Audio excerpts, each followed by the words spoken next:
déplorable. Voyez ce dossier préparé par Florence Mabille et Benoît Municourt.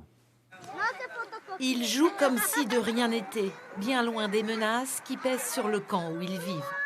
Demain, le tribunal de grande instance de Lille devra se prononcer sur l'évacuation de ce campement de 130 Roms installé depuis 2 ans à la limite du Vieux-Lille, le long du périphérique Est.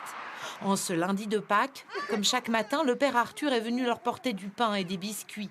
Les enfants l'accueillent avec joie.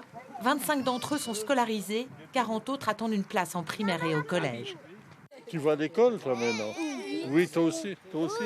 Ça, c'est formidable. Toi aussi. Mais tous les matins, il faut être propre aussi. C'est difficile un peu. C'est un peu difficile. Hein. Difficile, en effet, le quotidien sur ce terrain en zone inondable et peu accessible. Sans eau courante, sans toilette ni électricité, les familles survivent. Maria nous reçoit chez elle. Elle chauffe comme elle peut.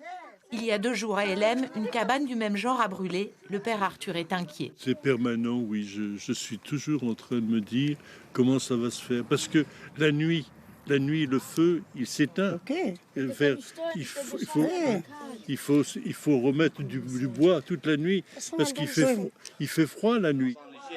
Une messe improvisée dans une chapelle de fortune. Chant d'espérance dans une réalité très dure pour ces Roms, tous originaires d'Oradea au nord-ouest de la Roumanie.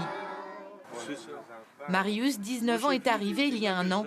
Il rêve d'autre chose pour lui et les siens. Parce que comme ça, c'est pas bien ici, rester ici pour les enfants, non? Il n'y a pas de l'eau pour douche, il n'y a pas de l'eau pour les habits, il n'y a pas de l'eau... Tout le monde comme ça. Il n'y a pas de l'eau pour manger, l'argent comme ça, et c'est difficile un peu. Est-ce que la solution, c'est pas le relogement? Peut-être, mais en attendant, on pourrait très bien faire quelque chose de mieux.